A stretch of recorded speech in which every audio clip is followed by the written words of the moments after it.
नमस्ते दोस्तों।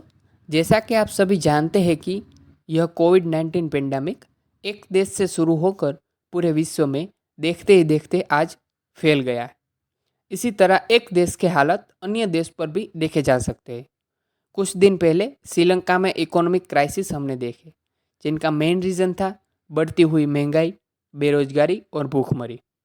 और उसके बाद पाकिस्तान और अभी बांग्लादेश में भी इकोनॉमिक क्राइसिस हो, ऐसा हो सकता है क्योंकि बांग्लादेश में भी बढ़ती महंगाई, बेरोजगारी देखी जा सकती है। उस पर फुल केस स्टडी हम आज इस वीडियो में डिस्कस करेंगे। आइए शुरू करते हैं। पहले देखते हैं बांग्लादेश में क्या हो रहा है। बांग्लादेश कोई गरीब राष्ट्र नहीं है, वो भी हमारे भारत की तरह ही डेवलपिंग कंट्री है। और तो और 2021 में बांग्लादेश की जीडीपी ग्रोथ हमारे भारत से भी ज़्यादा हो गई थी। तो फिर ऐसा क्या हुआ कि बांग्लादेश की सरकार ने पेट्रोल के दाम 51% और 42% डीजल के भाव बढ़ा दिए, जिसके चलते वहाँ की जनता प्रदर्शन कर रही है और पेट्रोल पंप पर भीड़ बढ़ रही है। और तो और कई जगह पेट्रोल पंप पर आग भी लगा दी गई है। उस सभी के रीज़न हम देखते हैं। फर्स्ट रीज़न इज़ एक्सपोर्ट की कमी। बांग्लादेश के सेंट्रल बैंक की रिपोर्ट बताती है कि कैसे देश में आयात बढ़ रहा है और निर्यात में कमी आ रही है, और इसका सीधा असर यहाँ के खजाने पर हुआ।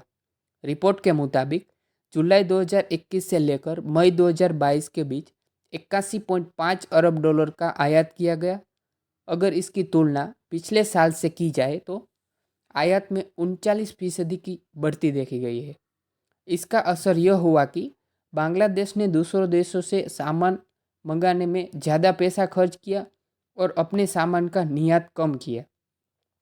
सरल भाषा में कहे तो बांग्लादेश कपड़ों का निर्यातक देश है और उसे दूसरी चीज़ों की ज़रूरत पड़ने पर वे बार बार चीज़ें देश से नहीं मंगवाएंगे, किंतु अपने कपड़े भी निर्यात करेंगे। इसे एक उदाहरण के द्वारा समझते हैं। कोई देश कॉफ़ी उत्पादक देश है और उसे अगर चाय की ज़रूरत है तो वे बाहर से ज़्यादा चाय नहीं मंगाएंगे, और तो और वे अपनी कॉफ़ी भी बाहर भेजेंगे।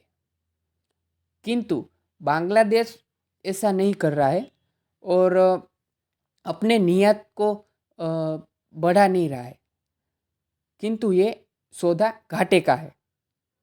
अर्थशास्त्र की भाषा में यह चालू घाटा कहते हैं। दूसरा सबसे महत्वपूर्ण कारण है विदेशी कर्ज। इस बात को समझने के लिए कोई एक्सपर्ट होने की ज़रूरत नहीं है। हमारे घर में जब आर्थिक तंगी आती है तो हम लोन लेते हैं। इसी तरह बांग्लादेश ने भी आर्थिक तंगी के माहौल में लोन लिया है। एटलांटिक काउंसिल की एक रिपोर्ट बताती है कि बांग्लादेश ने आईएमएफ यानी कि इंटरनेशनल मॉनिटरी फंड से 4.5 अरब डॉलर की राहत पैकेज की मांग की है।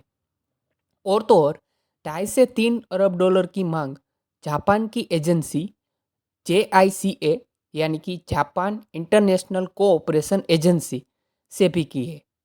यह सारे पैसे बांग्लादेश ने अपने Padma bridge project, Dhaka city metro आदि प्रोजेक्ट में निवेश कर दिए हैं। यह प्रोजेक्ट देरी से पूरी हो रहे हैं और विदेश में काम करने वाले बांग्लादेशियों की आय भी गिर रही है। इस कारण बांग्लादेश का विदेशी मुद्रा भंडार तेजी से खाली हो रहा है।